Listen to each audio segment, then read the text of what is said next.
Get in the vehicle, baby. I'm not getting in that vehicle. Baby, this is my gift to you. What? Gift? It's not a gift. You freaking stole this. I stole it to make it up to you, baby. You won't tell me this. How can you sleep with my best friend and then tell me about it? Sure, I told you about it, baby. But don't shoot the messenger. Well, you can say goodbye to this. No, yeah. baby. Yes, you can. You know Where's I need bye that. Bye, baby. Baby, I need Never name more Romeo. How about a farewell one, yeah. baby? Come yeah. on, baby. Just I'll a see you sniff, in my baby. dreams, you cheating, sniff of lying, the road. backstabbing frick.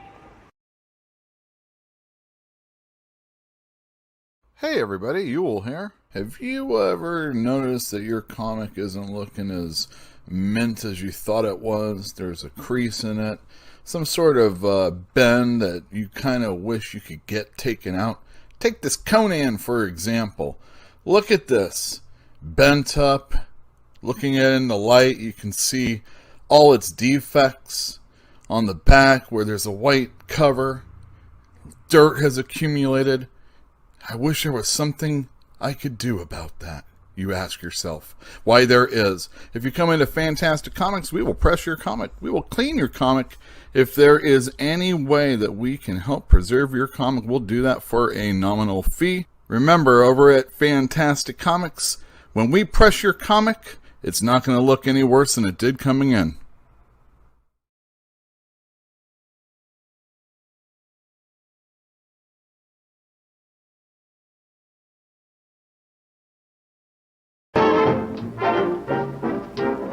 We're going to start our volleys. We hope you like the show. Everything is ready. We're raring to go. We'll give you all the latest songs and it's full of pep. We're gonna start with high chucks. Just watch this chorus steps.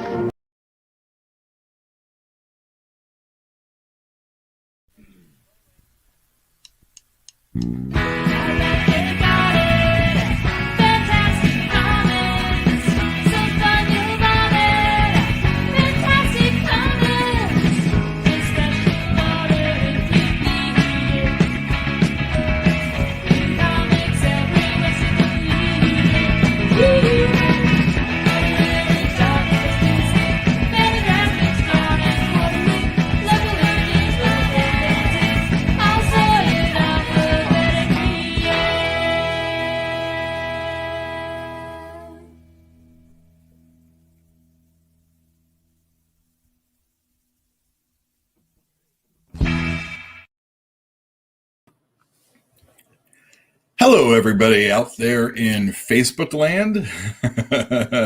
It seems that YouTube is down, and if you don't have a Facebook alternative, I am your only comic book source right now. If that is the way you get your stuff. If you're like any other normal human being, you're watching TV or going outside and enjoying the night air, because it's beautiful out there right now. Strictly speaking, from a Northern California perspective. Hello, everybody. My name is Yule, and you are tuned into Fantastic Comics Presents. This is our 68th consecutive episode. I don't take a week off. Every Tuesday night, I come out you at 8 o'clock in the evening. Again, West Coast time. we are not just a comic book podcast or YouTube show out there. We are also a store in Berkeley, California. And if you came in today, hello. Thank you for joining us. And why don't you say hi in the chat? I assume everybody is going to be on Facebook to make this happen. So, Steve, do you just chat in the comment section? I would say that would be the way to go. Sorry about this, everybody. I know it really stinks. Atien's over on YouTube saying poopy. And Corey is over there just chatting away with Jill. They're talking about ballet. Jill's over on Facebook. Thank you, baby. She's also in the other room. Yeah, you don't need to have a Facebook page to make this happen. You can just go on over and search Fantastic Comics. I don't expect a lot of people to be here tonight. So everybody that is, I'm very appreciative of that. You're probably customers of mine. So hello. Yeah. So the best laid plans. And who knows? Maybe we'll be back on YouTube, and I can always take this without the comments, the scroll, and put it up on YouTube later on. But, actually that might be a good thing, because I've been having a lot of conversations with people about YouTube. And the fact of the matter is, if you have live shows, if you care about growing your channel, the idea is that you're supposed to take down your live shows, that YouTube really hurts your algorithm, whatever that means. I assume it means like when you type in comic book chat, I don't get picked. But, I'm not really doing this for YouTube views necessarily. There is the 1,000 subscriber count that I'm looking for, because when I attain that, I can type little messages to all y'all on YouTube and maybe other people, and put up polls and things like that, and ask questions that aren't just episode specific. So I don't know if they are, but I would like to share in this for just a moment. We're talking about Instagram here, is what I think that is. All right, excellent. I'm going to include the people that aren't here, unless they're here. I don't know. Actually, let me check it out. I'm a little out of sorts right now, so I would like to find out what you guys are seeing. Yeah, it looks like YouTube is really screwed up right now. That's odd, but it's not so odd. This happens from time to time. Anyway, hi everybody. I can't wait to see you tomorrow. And if I don't get to see you tomorrow, I'm really happy that you're here anyway. And for all of you that are going to see this after the fact, thank you for coming on in and checking it out. We're just going to talk about some comic books today. I don't really have another guest, but I do have another member of this show. Let's get this banner off so that we can see what the name is. Some assembly required. How's it going? All right. I saw the thumbs up. Wow. Almost a whole human figure. All right. Very good. Will we be able to last long enough for this person to build? What is that? A monitor stand? Yeah, it is. All right. So let's talk about some comic book. Well, let's talk about the show first. For those of you that don't know, we talk about comic books from a comic book store owner's point of view. That's me, Yule. And again, as you can see on the scroll down below at Fantastic Comics, we are at 1708A MLK Jr. Way. We're open Tuesday through Saturday, 12 to 5 p.m. We have back issues that we have downstairs. We have bins set up, but if there's only one of us, I kind of have to lock the door and close off the top part while you're out down there shopping. But we have some really great stuff, and not only that, we have an online store that we've been working on, and I've been trying to direct people to it. Why don't we Why don't we come on, don't tell me I don't have. Okay, here it is. Hey everyone, Yule, owner of Fantastic Comics in Berkeley, California here, and I want to let you know that we now have a Shopify store. All you have to do is type in fantasticcomics.com and you will be redirected there, and you will see all the back issues that we have been listing. We've had the site up for about a month now. There's not been a lot of hits, and I want to let you know there's a lot of really good things out here. Recently, we just added some Fantastic Four, and if you were inclined, all you have to do is click on the comic that you're interested in, and you can check out the scans that we provide for you. So maybe you aren't too keen with the grade that we put there, and you want to check out, just in case, what that book looks like. You can for yourself and make your own decision, and then buy the book, because we don't charge way too much money like so many other places. And we aren't eBay, so you're not worrying about an auction or somebody else sniping that book that you want. We have key issues. We have other issues that go in between the key issues. It's called a run. And we provide this stuff for you so that you can purchase this. This is the thing that collecting comic books is all about. Check this Batman issue out. This is classic. This dragon and penguin on the cover. Everybody loves this one. This is some classic comic book stuff. And we have Bronze Age comics. Look at these Conans. And you can check by age. Silver, bronze, golden. Come on into fantasticcomics.com and buy some comics now. That's right. Come into fantasticcomics.com and buy some comics now. We are putting up stuff all the time. I'm going to put some Secret Wars issues up. I think like number 10, number 12. They are in very, very nice condition. And I want to make sure it's not all just expensive stuff, because, you know, what I'm trying to do is get a wide reach out there, because we have so many really great items that we can't just store in the store. We have to be able to sell this stuff online. If we can get that stuff churning, that's pretty good. So, you know, if you're looking for Supermans out there or Action Comics stuff, you know, we can make that happen. It's just going to take a little while, but we're working on it. Every day a little bit more. Five books a day, 25 books a week, 1 page a week, something like that. Yeah. So yeah, that's what we are. We're Fantastic Comics. We sell comic books. Let me tell you a little bit about what's going to happen on the show today. Let me just see right here. It's Eugene, so that may not end up being a monitor stand.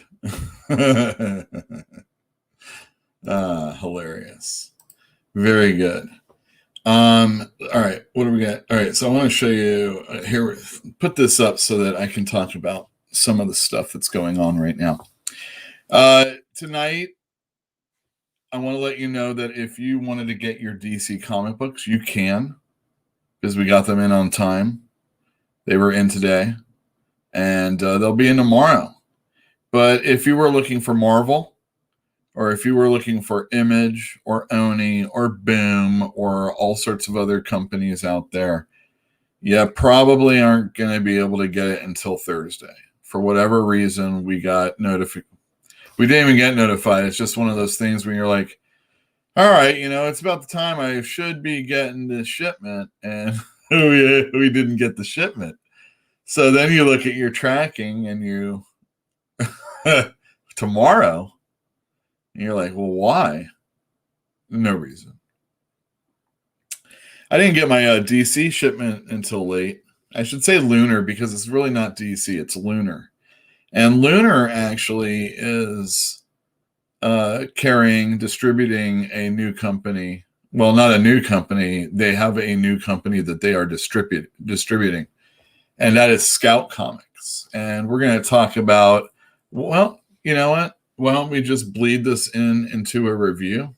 Hold on un momento. See if I can do this without too much delay. This is the book, so let me share my screen. So a review also. I mean, it's going to be in and out reviews, talking about comics that are coming out, talking about comic books. So we don't know what's going to happen with, or why this is happening, but we're going to probably have new books in on Thursday, unless you're talking about Scout, which Black Cotton. They do other books, but this is the only one I really chose because I didn't want to have like a whole bunch of Scout comics in my store and and DC all on the same day. It might like cloud my judgment of like all the books. And you can only try so many different things. And Scout's been okay. Like the material, I guess, is okay, but as far as like sales in the store, that's what really kind of like when it comes to sales, that's really what I'm all about. Okay, so Black Cotton. I read this. I thought it was interesting. This is the first issue. So this is the second print of the first issue. This is the first issue that Lunar has distributed as Scout, or a Black Cotton, I should say, and also the second issue, which is a first print. So those are all out today or tomorrow, if you come in tomorrow. And I don't know any of these people, but you know what? There was no guns on the cover. And it sounded interesting, even though it's called Shot Fired in the first chapter. And the concept here is that we see a person in a hoodie being roused by a cop.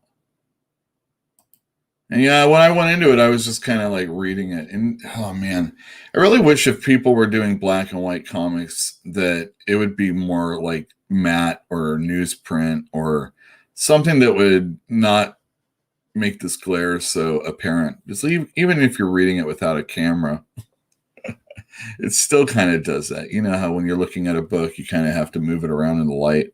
If you don't have like a ton of color, I don't know why you need it to be this way.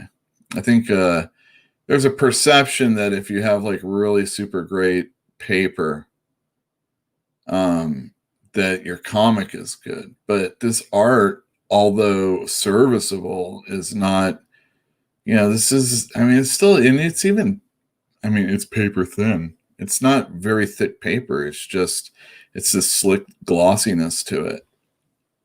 And, Scout might not need to change their price to get someone to purchase their book, but they could possibly save money.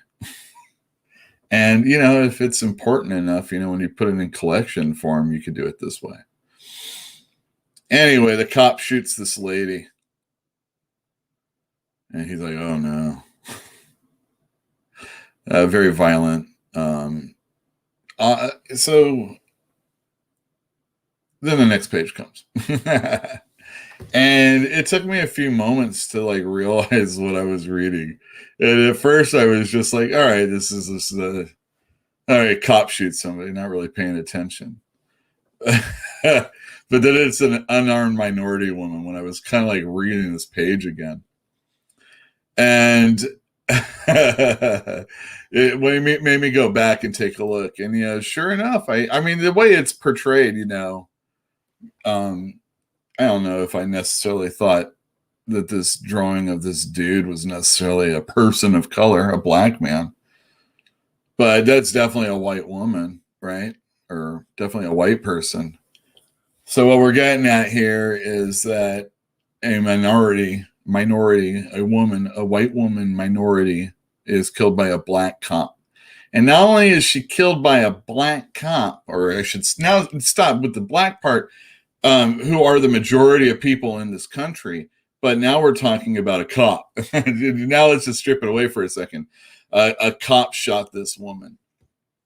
And this family, this Cotton family, this whole book, I don't know. I'll give you my review in a second. Let me just get to this premise. This is a big family. I mean, think Lex Luthor and owning Metropolis, that type of thing. These are those kinds of people. And they have a son who's a cop who shot a minority. And, the fit's hitting the shan in this book. So like that aspect of it, I'm totally down for. I think like if we could see like a family trying to deal with this turmoil, I have already read the second issue, so I kind of know where it's going. I don't know if I don't know, man. This is probably some like crazy like propaganda comic book. It was interesting enough to want to have read the second issue, and it's I don't know. I would like to hear how other people feel about it. So if you ever come in the store, I got Black Cotton #1 for you. And everybody is always like helloing and goodbying with Black Cotton, so it almost feels like that's aloha. That's how much I don't know. It's like some crazy family dynamic, and it really doesn't get explored enough yet in the second issue because it focuses more on the cop who did the shooting and also the victim. And that's another problem I have, but you have to read the second issue. I thought it was an okay issue though. For $3.99, again, save some money and print on cheaper paper. This isn't so fancy of artwork or so fancy of book that it needs to have like super high quality to like the quality has to be in the performance with this book. And if that doesn't measure up, it doesn't matter what kind of paper you put it on. People are willing to purchase things that are adequate for higher amounts of money. And the thing that can't be adequate within it, well, if you want people to come back, has to be the quality that you're putting into it, not just, not the paper. The paper, come on, give me a break. It's one thing if like you're trying. I mean, and I'm a proponent of black and white. But the thing is like I'm a proponent of newsprint, but with black and white, I think it lends itself to it a whole lot more than like trying to put really awesome colors into something.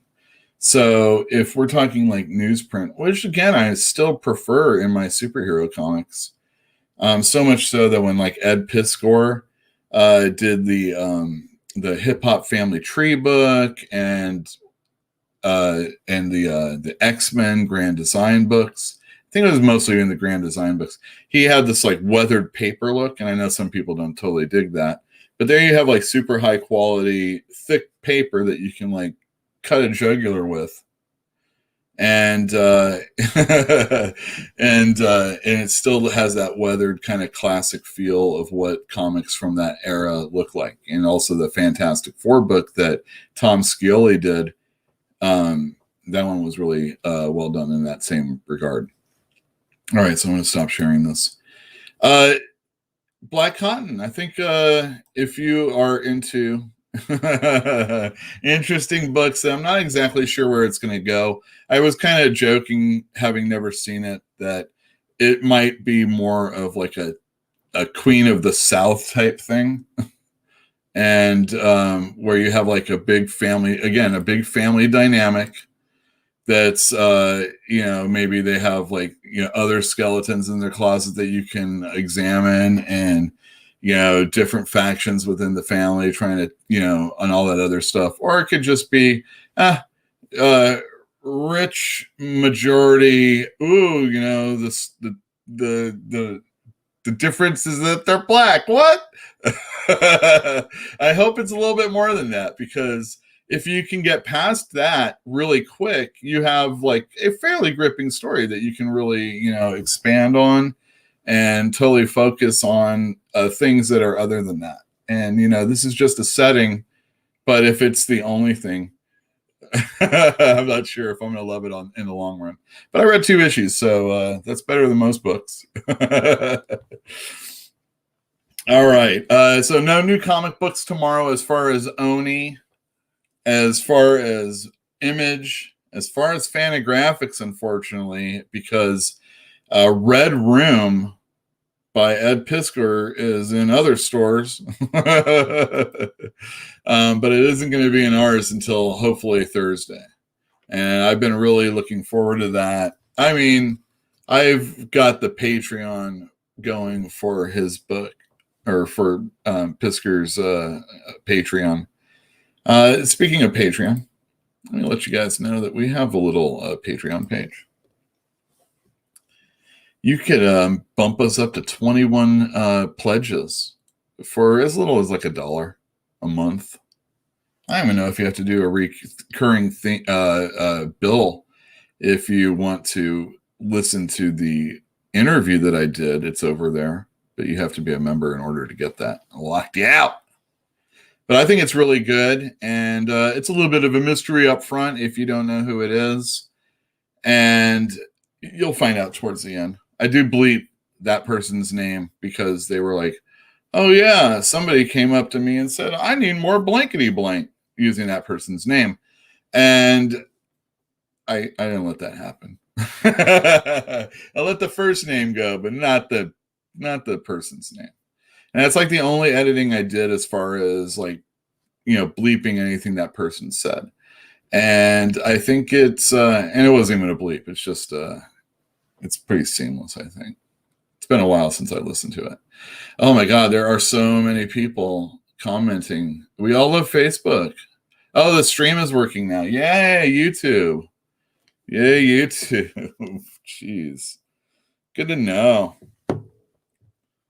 Let me get that going so I can read stuff when I'm all right. So great. Who likes Facebook? Nobody likes Facebook, right? I've never commented so much on Facebook. Exactly. All right, wait a second. Wednesday, are you talking about the DC Wednesday comics? That was very good. I still have all those actually, in a bag, plastic bag. So if it gets wet, it should be okay. All right, YouTube's back. All right. Excellent. Oh, thank you very much. Check out You Murdered That Guy's channel on YouTube. I enjoy it a lot, although I have not seen the most recent thing that was put out, so I'm looking forward to it. I was going to today, but I was working on, getting edits of the comics that I'm going to be showing tonight. And I don't know if I'll even get to the one I'm really looking forward to talking about, which is Cerebus. I'm really looking forward to talking about Cerebus. I feel bad because Eugene is sort of on camera, so I probably should do this to take away from that just a little bit. All right. Here, we'll do some comic book. Let you guys see the comic books. All right, so Gizmo, my dog Gizmo. Let me, for those of you that don't know who did I get rid of it? No, I didn't get rid of it. Why would I do that?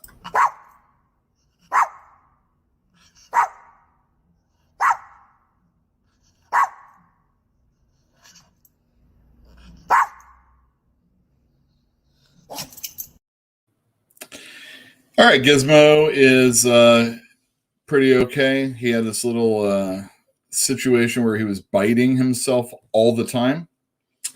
And to the point where like his paws were bloody and cracked and he was walking around with one in the air.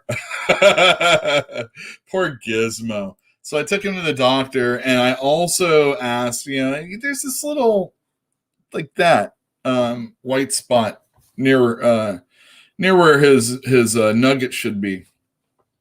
And they did a thing where they got the syringe full of his blood and they're going to have to cut into him. So that's the Gizmo update. He's going to have to, for like the fourth or fifth time, one was for like teeth. For like the fourth or fifth time, he's going to have to go under sedation to get operated on. Well, no, not to get up. He's going to have to go under, is what I mean. Oh, I know. Yes. It's so nice to be on YouTube. Why is Facebook weird? I don't know. I don't know why it feels so weird. Because you like YouTube. What? It's YouTube. I guess like I've done more things on YouTube and like I actually interact with it more than I do Facebook.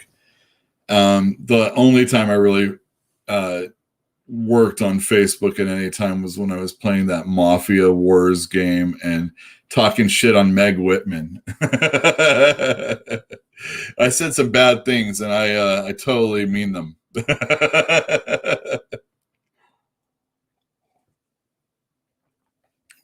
No, I don't do that anymore, though. That was a fun time, though. She deserved it. I deserve the reaction, the recrimination that I'm going to get from it. Do I need any help for Gizmo? No, I don't think so. I'll be able to do it. It's just, I hope it's on the low side. I like how they give you a low side estimate and then a high side estimate. I'm like, all right, well, if we could like split the difference, I'd be okay with that. But, and I like, the charge for disposing of things. It's just like, oh man, come on.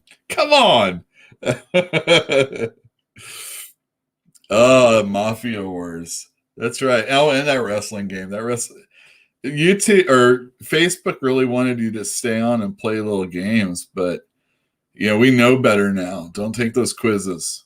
Don't find out what Power Ranger you're most like.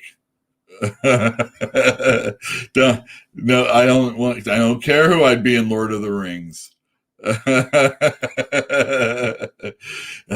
gonna get their information from you. It's not like being on your Gmail account and signing in and on a YouTube channel and saying, "Hey, everybody." Who was it? Oh my God, I can't remember what the situation was, but I do. It's some Republican has Twitter. Oh, it was okay. Here it is. I got it now. It was. I was watching the news earlier this morning, and they were saying that Trump had the DOJ. Is it I don't remember. I'm so bad with that stuff. He had his people looking into this one dude on. Well, I assume it's a dude. This person, or this thing, this whatever on Twitter. That had like a handle, like some jerk off. No, I shouldn't say it that way. Some jerk off congressperson, mom, or alt mom, or something like that. So I can't remember the name of the person. Anyway, he had that looked into, and they were trying to find out who that person was. I'm like, people get doxxed all the time. Like, no, I don't know. I would think that figuring out who the person on the other end of that Twitter account wouldn't be that hard. Very few people put their name in their account, like idiot here. But I'm like, I'm going to be upfront and honest about everything I say. I mean, I'm not going to say anything bad that's going to hurt me. And I'm in a chat just, egging someone on for a second. Yes. So there, no more Facebook, no more. All I try and do when I do a chat is just like my Twitter account, very rarely am I trying to stir the pot or anything like that. I just try and put something a little bit more informational out there. There was somebody on, just a little bit ago, and you see it because, and you don't know, because who is that person that's out there, right? I mean, let's really talk about them. Who is that person out there? Are they an adult? Are they not an adult? Are they somebody that can handle criticism? Are they a certain person that thinks everything is criticism? Will they understand that what you're saying is like limited to a certain amount of words, and maybe you're not even speaking the same language necessarily all the time. So there's like lots of factors, just all the time. But I saw somebody mention Andy Suriano and showed some of his artwork in comic books. Like, where's this guy been? And they showed these. I really like these. And I pulled out, my buddy Tyler actually was able to work with Andy Suriano on this book called Liberty Justice. And they put it in the back of Elephant Man comic books, and it ran through like Elephant Man, and then I think something else, and like maybe back to another Elephant Man. And then they had that book made in like really super large sized. And for anybody that's seen Andy Suriano's artwork, you know, it's pretty spectacular. And it also has some of his Cosmic Scoundrels, which IDW put out in issue and then collected form. Different Cosmic Scoundrels, though. So I took a picture of it and put it on Twitter, and I'm like, hey, have you ever seen this one? And it's kind of like, you know, it's like a measuring contest, you know. Oh, yeah? Here's something really obscure that Andy Suriano did. Have you ever seen this? That's happened before on a Thinking Critical aficionado Saturday morning live stream that I did. Joe Corallo, who was on the show a couple weeks ago, he pulled out like, oh, I've got this Green Lantern and it's signed by Denny O'Neil and blah, blah, blah, blah, blah, you know. And I pull out one and it was like signed by Neil Adams, but, you know, of course, Denny O'Neil's dead, you know, so it's still a one-up on them all. But look, it's in a slipcase, and it's like, you know, it's like a little having fun with, you know, collections, measuring contests. If you want to see someone measuring, check out Fantinuum's Instagram account every Wednesday. It's pretty spectacular. I can guarantee it's going to be pretty awesome this Saturday or this Wednesday. I'm sure if you look at it on Saturday, it'll be equally as cool. But you have to like DC Comics. Let's see. I should have Tyler on the show. We'll see if he will. I'm going to talk about somebody else I'm going to have on the show in just a moment, because that's some of the big news that's going on today for us. And a Miracle Man signed by Alan Moore. That's pretty nifty. I have so Graffiti, who does the t-shirts. They also did a Walt Simonson Thor collection, just one volume, I think. And I saw somebody, it wasn't even just somebody, it was Berkeley Comic Show on Instagram. You should follow them. And Tim, who runs it, he was on this show. He posted that Green Lantern, Green Arrow. Is that what I'm talking about? I didn't, the Walt Simonson one. And I didn't know it was signed. Like all this time I've had it, I had no idea it was signed. And, you know, of course, like signed and numbered, and it's very limited and all that other stuff. So I went to pull it off the shelf, and I'm like, oh, it is signed. This is awesome. Hell. Let's see. Damn, there are that many DC issues this week. Well, I mean, the thing about Fantinuum is he likes to get the alternate covers. And when Superman Red and Blue comes out, there's 3 covers just like that. And let me tell you, you know what? Since we're talking about it, let me go to it right now. Okay. Yeah, I have some. I'll do it this way. All right. I don't know why. I like to stop the cam when I do this, though. So share. I don't know. This gives me an opportunity to pick my nose, you know. So I chose the Paul Pope. That's the A cover. Wow, man. I love that kind of stuff. And this is of all the red and blues to get, this is the one as far as I'm concerned. Based solely on the effort of 2 creators. But here's the people that are involved. The artists. I really think a book like this, who really cares about who's writing it? You know what I mean? I mean, seriously, you already want to not use every single color. So unless it's a colorist and an artist on here, please. But you know, when you have Michel Fiffe on a book, you don't have to worry about that because every single thing is him doing it. And there you go, right there. That's me holding it down. It's such a thick book. It's got one of those perfect bounds. I love his stuff. He does Copra. In fact, this is awesome. I can talk about Copra right now also. I just got the invoice. We will be getting issue number 40 in probably like a week or so. Very much looking forward to that. I love it. It's a superhero story. It's kind of like a deep version of a 90s superhero comic book. It's more than that. And just the fact that this dude does every single thing, he writes it and letters it and colors it. And this was like perfect and right up his alley to do a gimmick comic like this. And this is James Stoko. And James Stoko is also another one that's like just really worth the price of admission. Especially, I mean, even if it's only, you know, five or 7 pages, but he's very good. And then this is Christian Ward. Christian Ward has done, well, what was it? He did, I think he did, God, I can't remember what Image comic it was. I think it was Odyssey with Chip Zdarsky writing it. I could be wrong.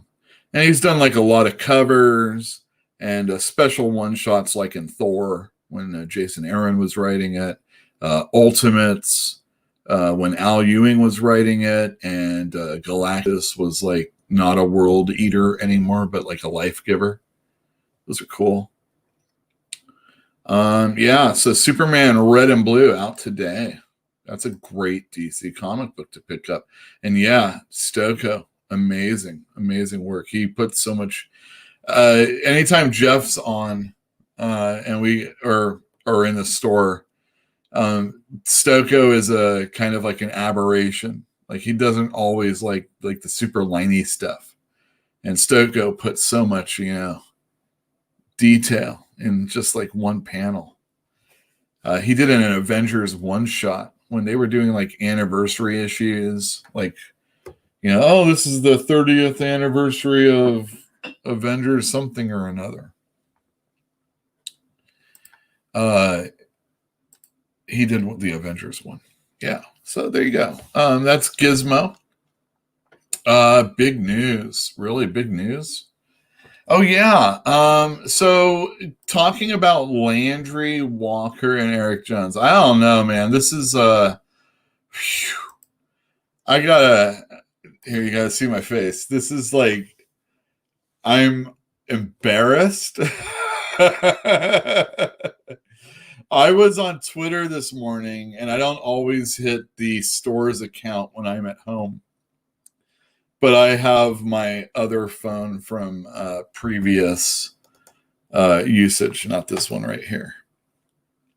And I was, I don't know, I was charging this one up, and for whatever reason, I saw the Twitter on the desktop of the phone, and it had a 1 next to it. And I said, oh, you know, I should clean up the you know, whatever notification the FC Comics, This Week in Comics account has. But it was something for Fantastic Comics. So I went there and I saw a tweet, and I was just like, I was baffled. And I'm like, you know, I got to go to work. I got to check into DC Comics. I will look at this later. Okay. And then I got a Facebook, I don't know if it was alert or what it was, but you know, when you open up Google and you have maybe some pages that you can choose from, and it has a notification on it, not unlike that phone situation I was talking about. I saw something for Facebook, and I'm like, that never happens, you know? So I clicked on it, and there was like a notification from Landry Walker. And for those of you that don't know, Landry has done probably more comics than like, this is like the hardest working man in comic books. And he's had his thumb on major, like Supergirl. He's done like DC history books, Star Wars history books, Star Wars e-novels. They've worked on, him and Eric have worked on like Disney stuff, and they had their own creation in Disney Comics that were in newsstands or not newsstands, but like supermarkets back when they still did that. Hey man, you murdered that guy. Thanks for coming in. I really appreciate it.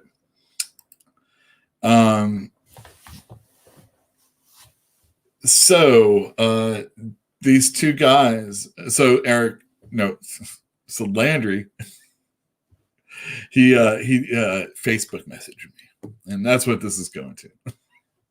All these social media accounts, all my life, I mean, it doesn't revolve around. The only reason why is so that I can contact people or be contacted by, and every once in a while scroll through something that's comic book related, like, oh, I love this guy, this person. I just always say guy, like, oh, that car, that guy hit me,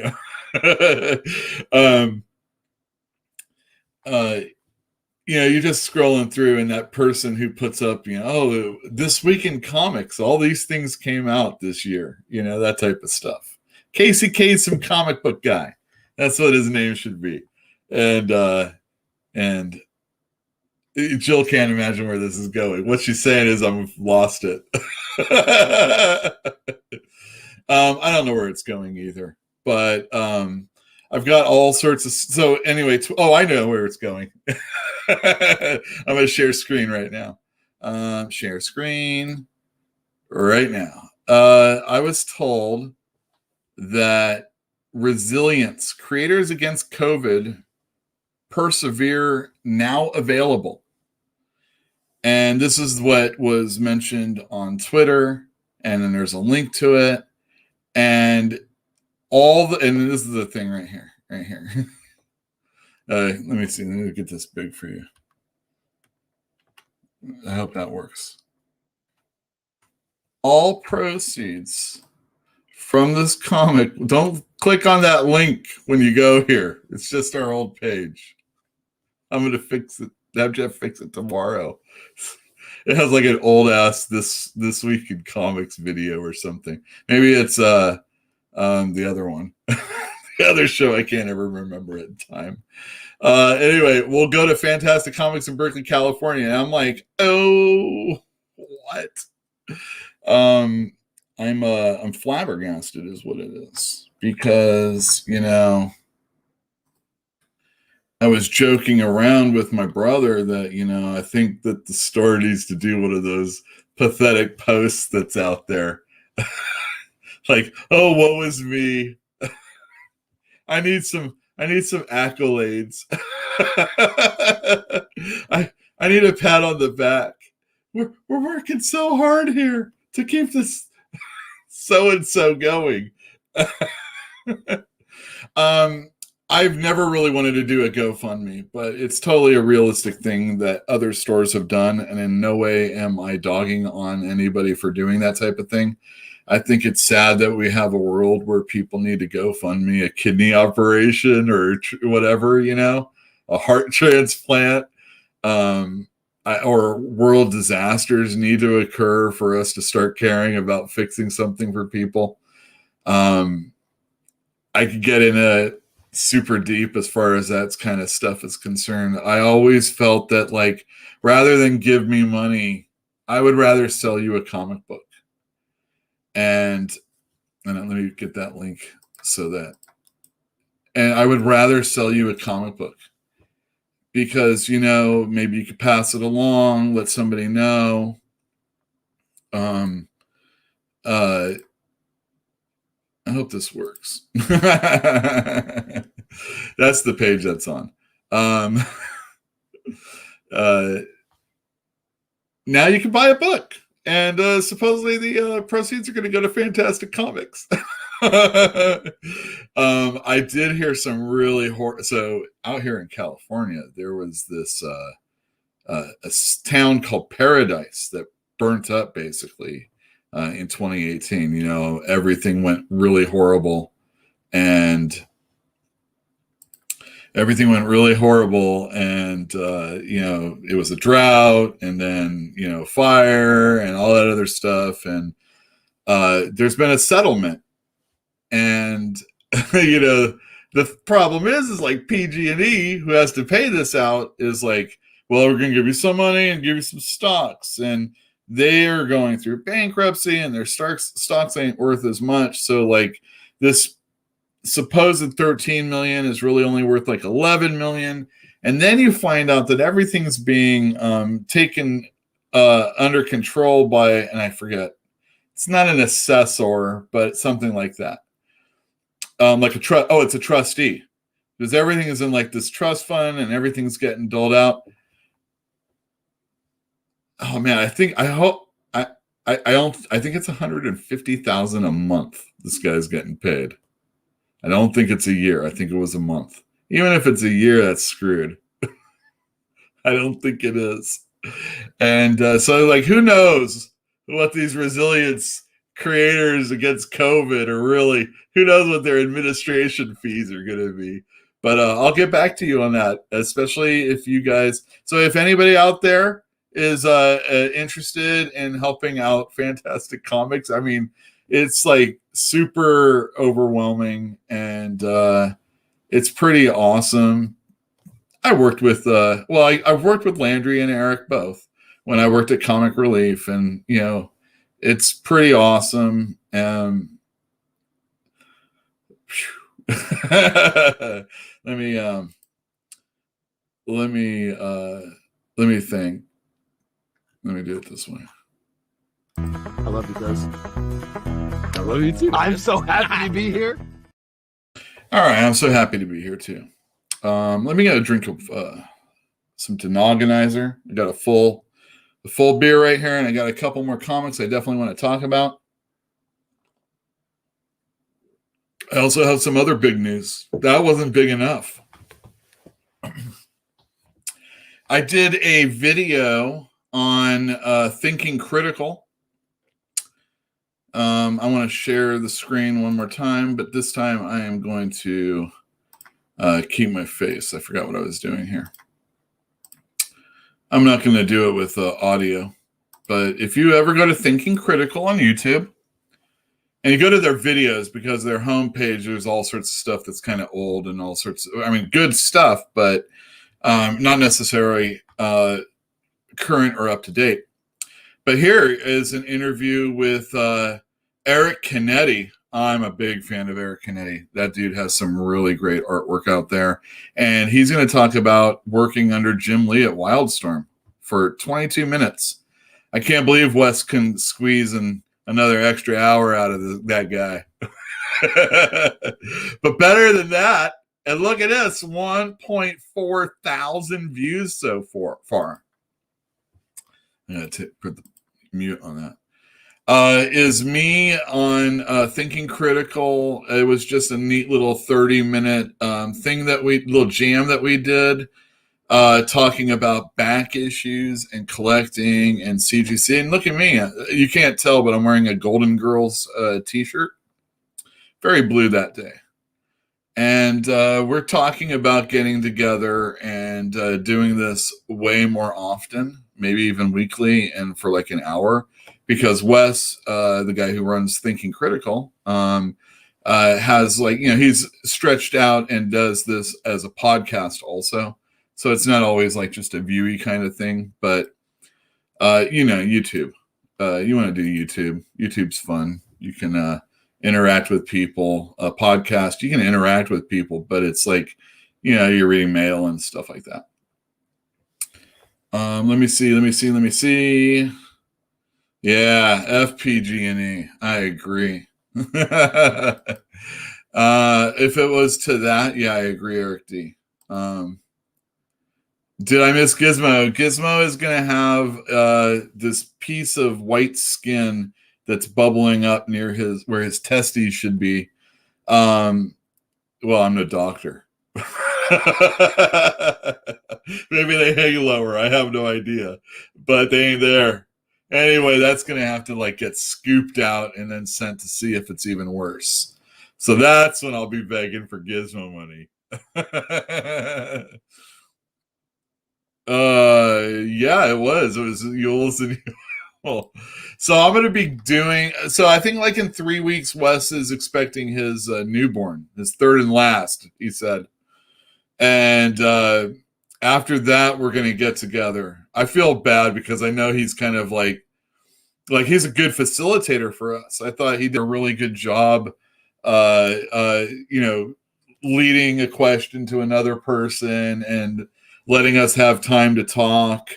So like he's really good in that, that part of it. But as far as like the collecting for money, he's a reader, the collecting for collecting and the craziness that a lot of comic fans are obsessed when it comes to that type of stuff. I know I am.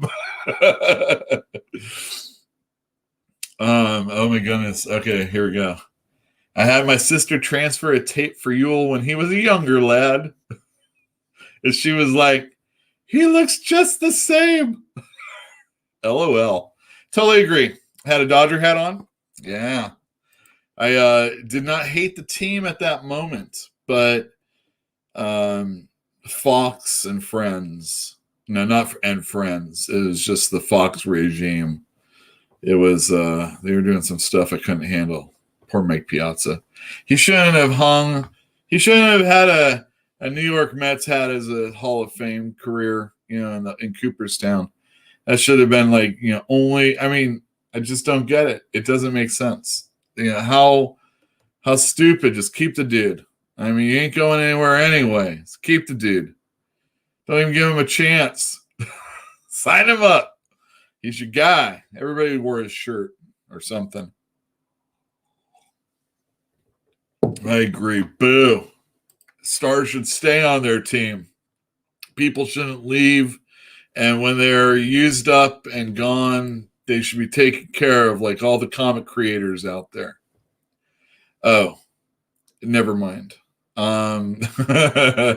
So yeah, I'm going to be on Thinking Critical. Oh, you know what? Let me get, for those of you that want to listen to what I have to say, along with Doc and Pele. Pele owns a store, and Doc is a longtime collector, especially of X-Men, first run X-Men. He actually bought stuff from the store. He was on, again, Twitter, right? This is how, it's always business with Twitter and Instagram and stuff like that. Well, Instagram, there's a little bit more fun involved for me. It's like dick waving. It's like, oh yeah, it's like, oh, I got multiple Mondays, and you throw out all your Hulk 181s, asshole. Pujols. Yes, he should stay at all team. This should be a last one. I don't even know if he's going to be any good, so whatever. If he can hit a left-hander, I'll be all right with that. So that's the big news. I'm going to basically be an everyday or once a week participator in Thinking Critical's channel when it comes to doing stuff, like doing a show about collecting comics and the nuances of what the difference between a 35-cent and a 30-cent comic, what it can fetch you. How valuable it might be. And I hope we can do something like, maybe have our own like top 3 list of books that maybe people should look out for that aren't the ones that everybody knows to look out for because of like Go Collect or Key Collector or CBSI, what other services that are out there to let people know, hey, this is a hot book. Did you know that the character named Blankety Blank is going to be only for the second time appearing in Nightwing number 80? That came out on Tuesday. So if that's your kind of thing, second appearance Tuesdays should get Nightwing. All right, I am going to talk about another comic book now. Let's see. All right. I really want to... Okay. I'm just trying to think of which one. Let me get this instead. Because, like, if I don't talk about this book, this will be a wasted evening. But I'm having... Oh, there it is. All right. This will be a wasted evening if I don't talk about this book. I want to be serious for a moment. This is definitely the book of the week as far as I'm concerned. There is a few things that are coming out on Thursday because we're not getting new comics on Wednesday that I think you should definitely take a look at. Fantastic Four Life Story is going to be a mini-series coming out where the Fantastic Four will actually age as the decades go by. And each issue will be a decade. So starting from the 60s and then becoming Fantastic Four and coming into like today. And it's going to be written by Mark Russell. And Mark Russell is really wonderful as far as I'm concerned. He has very interesting takes, and a lot of times it's satirical and definitely reminiscent of, maybe even more than satirical. Let's just say it's satirical. He has definitely a point of view, and it does play off in the comic books usually, but I think they're so well written within the voices of the character more often than not. He did the Flintstones when DC was doing Hanna-Barbera character cartoons or comic books. He also did the Snaggletooth Exit Stage Left, where Snaggletooth is a gay Southern playwright in like the 50s. So like, what is it? Like a Tennessee tuxedo. All right, an RBI single. He got that last night too. Excellent. That thing will never be. We will be off the air before that happens, Jill. Okay, this I swear is oh my God, one of the greatest comics that came out of Future State was Wonder Woman, which was led by Yara Flor. And she's a young Brazilian woman. And it's written and drawn by Joelle Jones. And she did this cover. Look at this cover. I only have a few pages that I'm going to share with you because you really have to go out and read this book. This was so, so good. And she's a saucy young woman going out and trying to find about, stuff about herself. She was actually going to rescue a friend in hell. And that was the story that we read for Future State. This is now starting now. This is really her first appearance, if you think about it in chronological order, not in our order, not linear. And it starts off and we see all the things that are making her who she is in the past. She's been held back by her mother. She shows bravery and goes when she stabs this dude, he's like, oh, it's such bad optics to kill a child. And he's like, oh, well. And her mother steps in and he does her in instead. And the child goes and runs. And, it's so well put together. I like this one a lot. And here we have Yara, and she's going to Brazil because, that's where that's where she comes from. And she has this long conversation. You can tell that she's been talking to death, this poor old lady. And she's telling us all her history, basically, and why she's doing what she's doing. And as she's like stepping out, to go on this tour in Brazil, you see Themyscira and Nubia, who is now in charge of Themyscira because Hippolyta is on Earth and Wendy is no longer with us, at least right now. And then here's Mount Olympus. Oh, and all these people are noticing something. It's like Dude, Yara's shown up in all these, the king shits are like taking notice. And then you have this, like, I don't know, it looks like it's sort of like kind of Wakanda. I'm not sure if this was something already existing or not in DC. And I really don't know because I'm ignorant. But it's awesome. All these people are like, it says Artemis. I wonder if this is like Amazonian like offshoots or something. Nonetheless, we know that these people have taken notice because here's Yara and she's shown up, and like you see how like the whole DC universe is like super freaking revolving around her from like every aspect and corner of the superhero world, basically. I think it's pretty sharp. And she's just like, carefree. She's got her freaking headrest pillow for her neck. Just wearing, normal like sweats and stuff. This is a really great first issue. In fact, I had, ever since the pandemic, and we don't see the same customers as often. It takes a while. The kids are always at home. Maybe they only have 5 days a week or 5 hours a week of real class. So this is the time we can actually get out. Maybe we're not inoculated yet, vaccinated up, et cetera, et cetera, et cetera. Who wants to go out?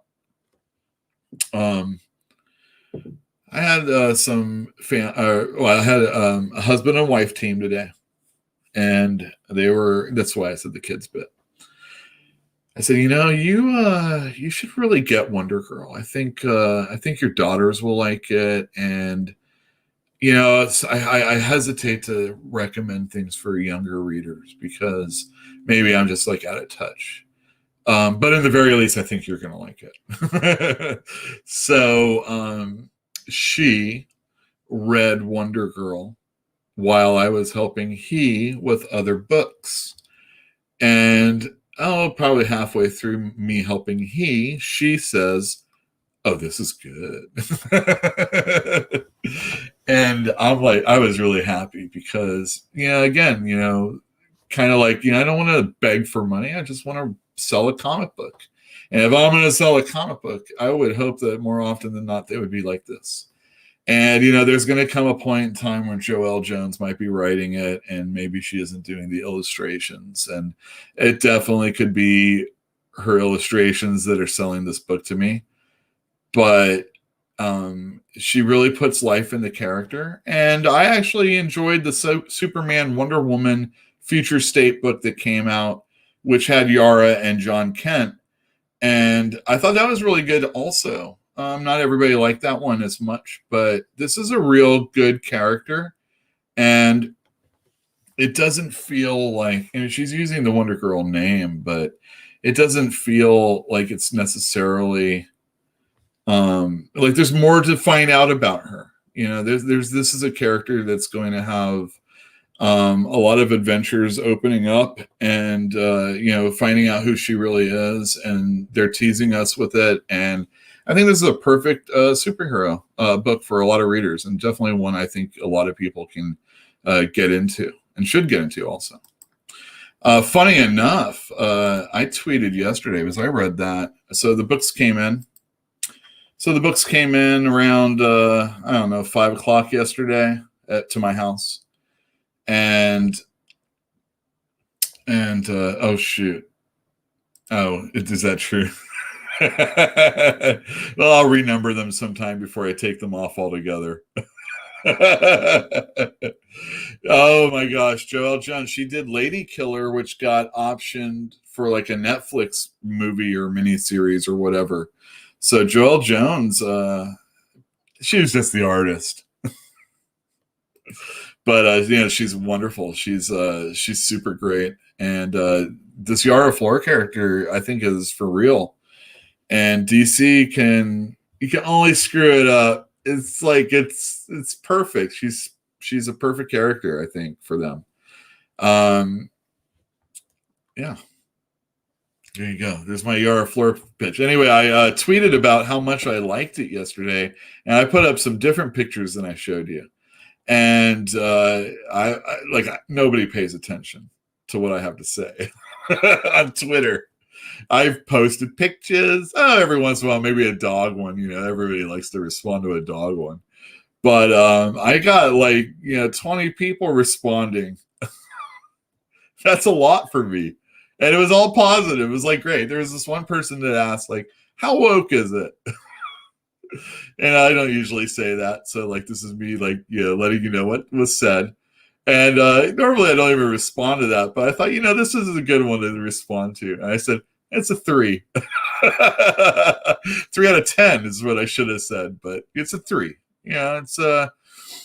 It's not bad. I mean, I think anything that was said in there wasn't actually it's 0 really is the answer. But I wanted to be funny. Anyway, America. Wrong one. That's the next one. Yara Fleur, Wonder Girl. Very, very solid first issue. And I didn't even get to the hook and what happens. The end of the issue is a cliffhanger. It's beautiful. I mean, it's very, very good. All right. Let me get to... This is also going to be a giveaway situation, everybody. Unfortunately, you have to come into the store to make this one happen. And there's purchasing involved. So sorry. All right, hold on a sec. Cancel. Stop cam. All right, but this could be a big deal, this book right here. So Ray, pay attention to this. Okay. America Chavez has a mini-series right now. Everything's a mini-series right now, just about. Beta Ray Bill's a mini-series. That Fantastic Four life story that's coming out is a mini-series. This America Chavez is a mini-series. Black Knight's a mini-series. What's DC putting out that's a mini-series? Man-Bat, Batman Black and White, Batman the Detective. It's all Batman also, but yeah. Anyhow, it's an easy way the only way you're going to get off, I mean, other than DC and all their Batman stuffs, the only way you're going to get an artist on a book for any significant length of time is if it's a finite series. When you get whoever works with Tom King for 12 issues, that's a long run in comics these days. Usually it's, I'm on for 3 issues and I'm off, and maybe I come back for 3, or I'm on for 6 and I'll come back at the 12th issue or the anniversary issue, which is, whatever you choose it to be. America Chavez is a character that we've sold well initially at the store. We actually had a Gabby Rivera signing when that one came out, and it did pretty well for us. We had second and third prints. I think I still have some signed copies somewhere in the store. I'll have to dig those out. But it was pretty much critically panned. Pretty much. Well, I shouldn't say that. It wasn't. All right, it was a divided issue. America kind of sucked, but a lot of people liked it.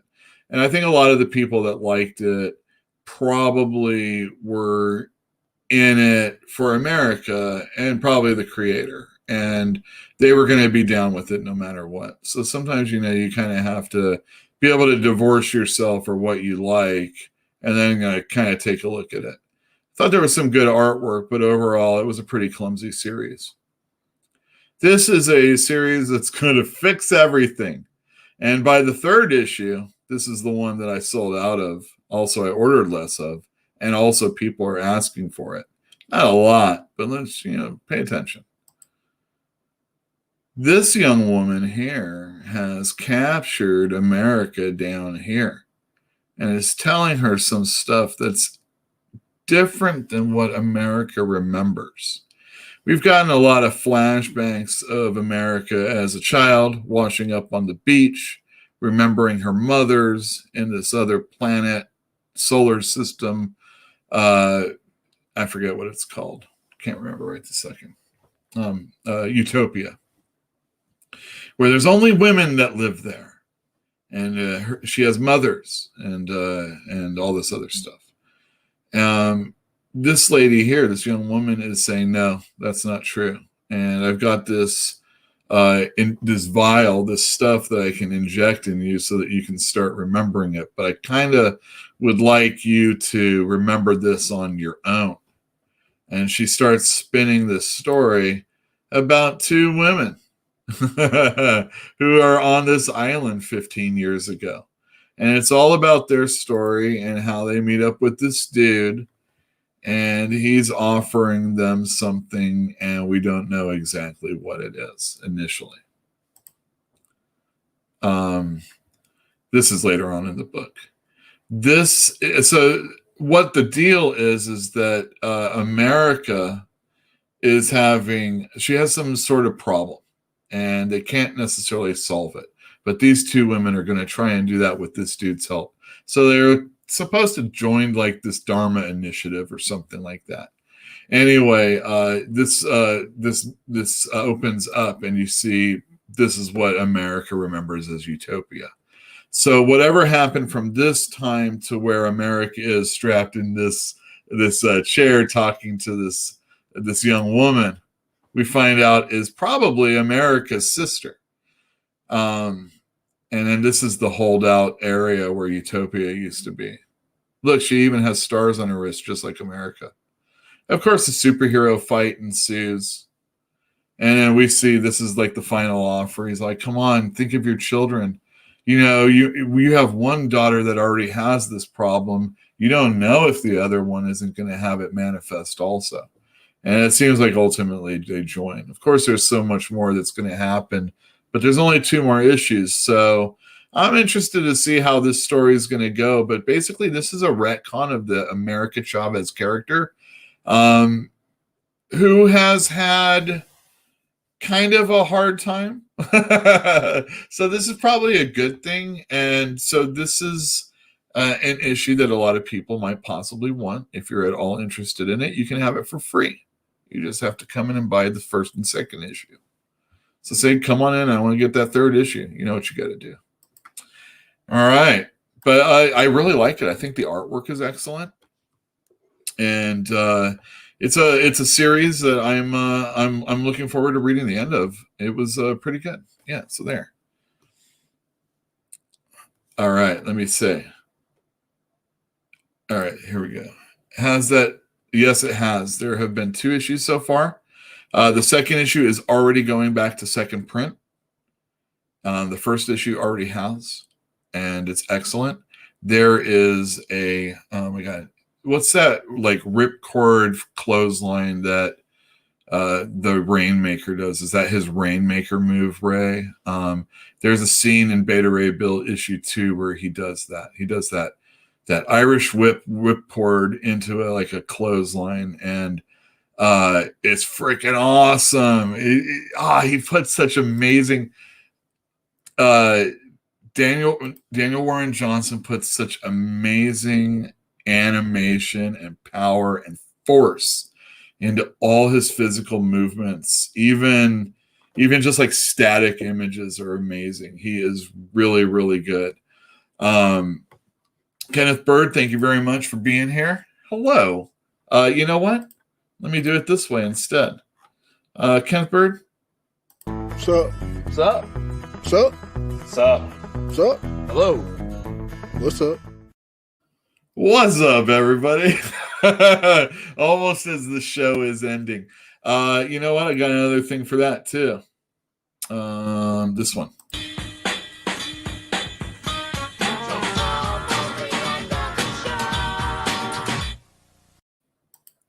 That's right. It's almost the end of the show. I would like to thank all our patrons. You can go over to Patreon.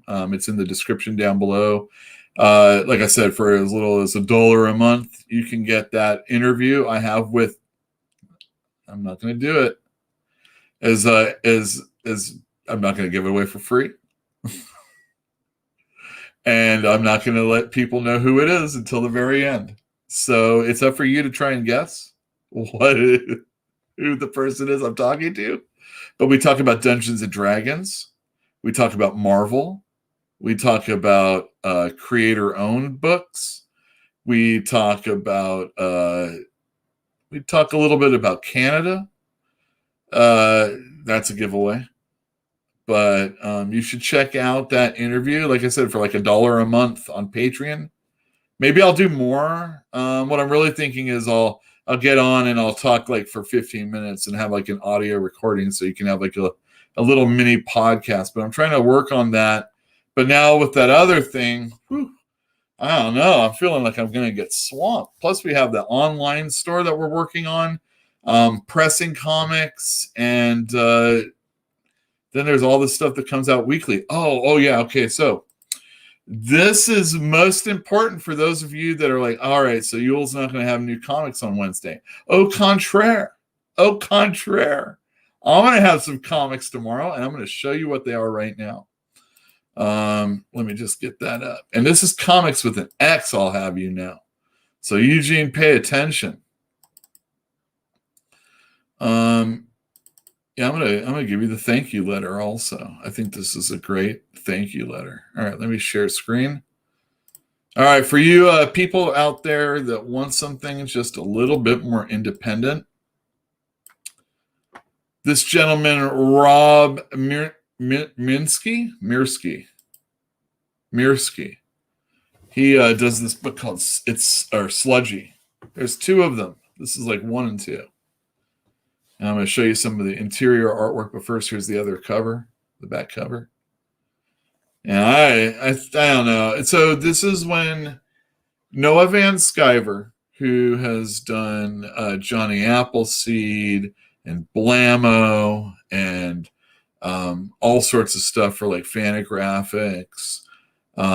He has this one book called One Dirty Tree, which is about the house that he lived on.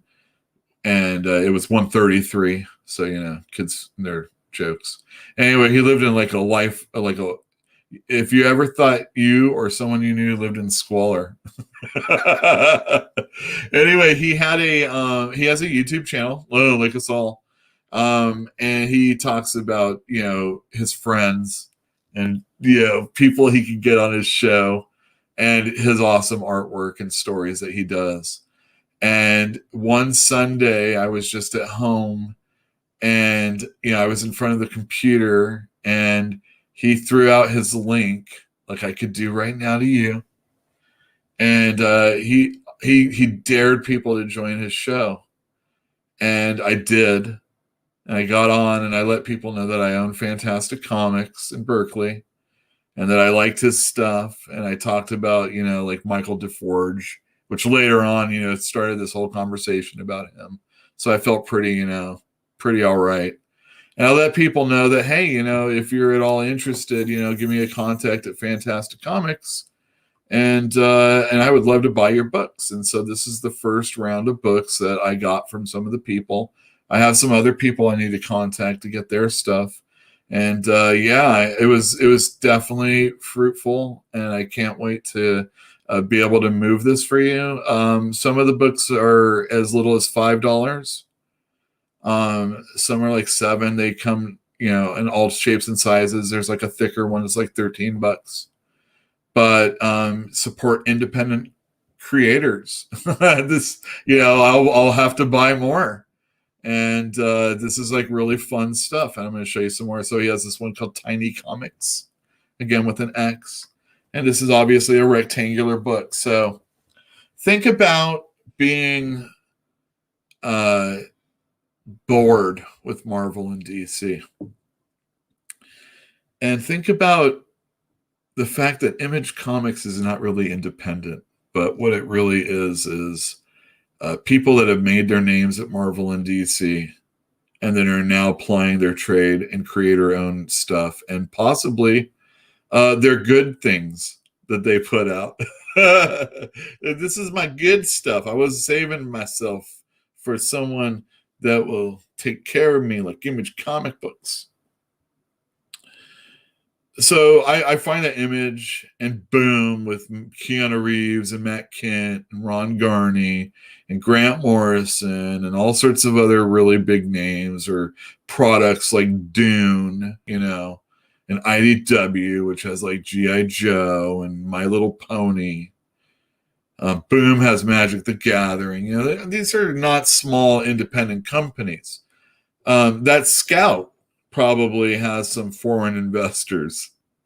Oni definitely does. I'm just joking about the definitely part. But, you know, it's like these independent companies are rarely as in. Think about what it was like when like Drawn and Quarterly was putting out autobiographical comics. Possibly, just possibly, it felt more independent because it actually only came out like 3 times a year. But you know, Fantagraphics and Dan Clowes and Adrian Tomine and you know all sorts of really great. I love Peter Bagg and Hate. You know, if you look at the spinner rack that's behind me, you get to a point where you either just keep reading superhero comics or you're looking for something a little different. And maybe something a little different isn't like a horror comic book, you know. Maybe it's just something I don't have to collect all the time and it's just really neat and different. And that's kind of what this would be like. Let me give you a couple pages. Yeah. Huh. And it doesn't fit on your shelf. Doesn't go in a bag.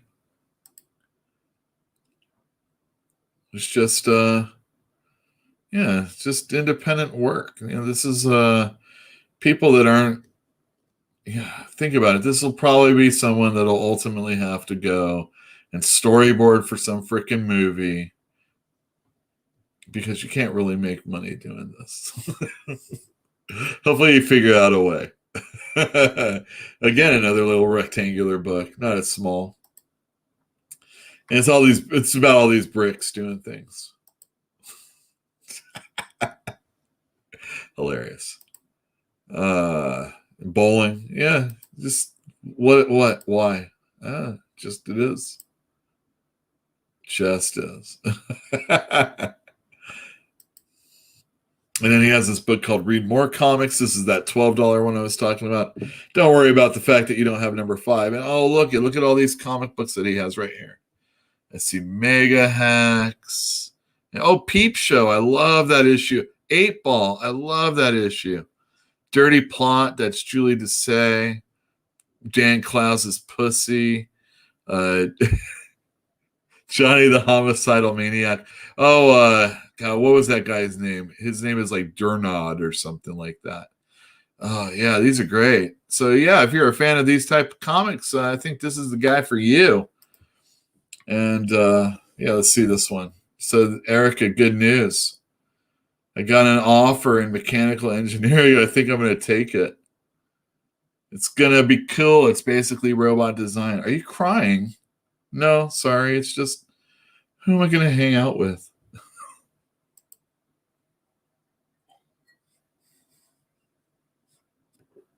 That's right, Corey. Brick by brick. All right. So, yeah, I have comics coming in tomorrow. That's great. I'll just have to make sure they're in the system.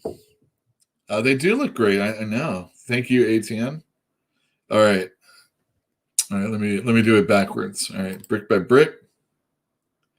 Those look nice. Yeah, you just call me or just say all or whatever. Looks nice. All right, here we go. Eric D asks, what do you think about Bad Ideas doing with their very strict retailer rules? We have a resale license, but Bad Idea is trying to limit the scalpers and those hawks that take hot things off the shelves and trying to incentivize the collecting, but also the reading and possessing of their items rather than, the person that can pay the 1 in 50 or 1 in 100 ratio variant copies out there.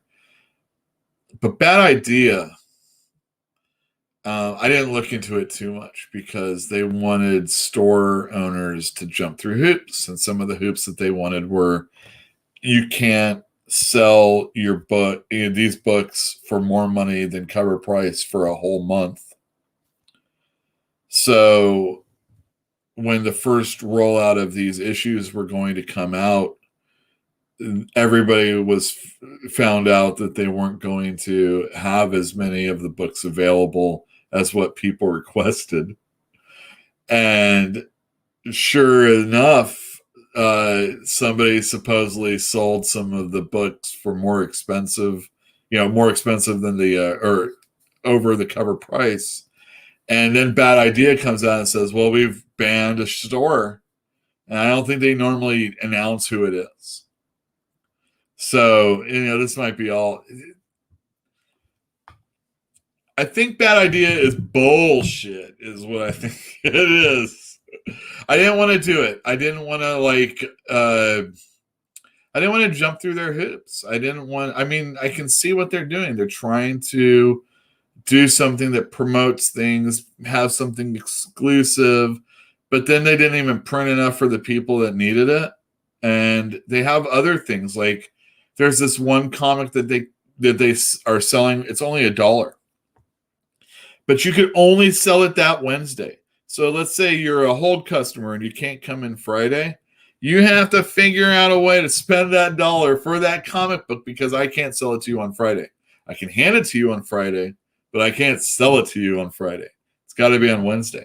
And it's just stuff like that. Price control, how un-American.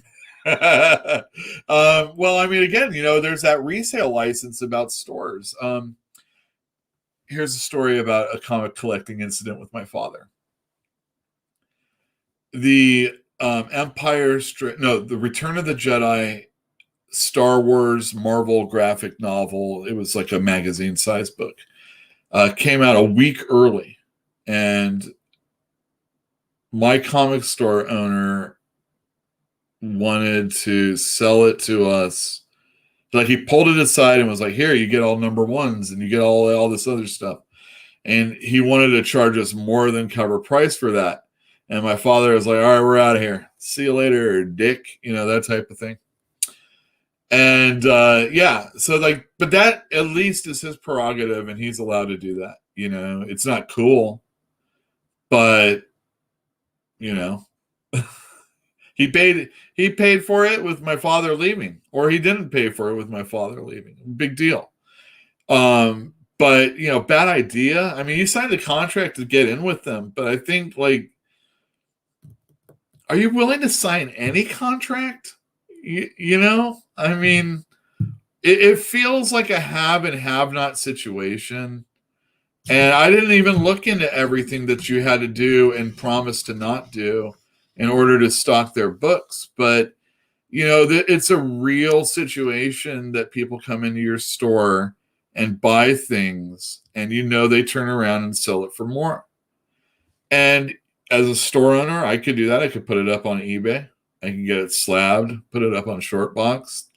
All the things I could do.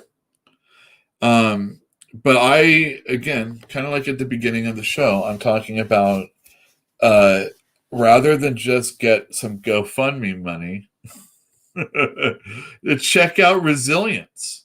Let me get that link in the thing, and it'll be in the description down below also.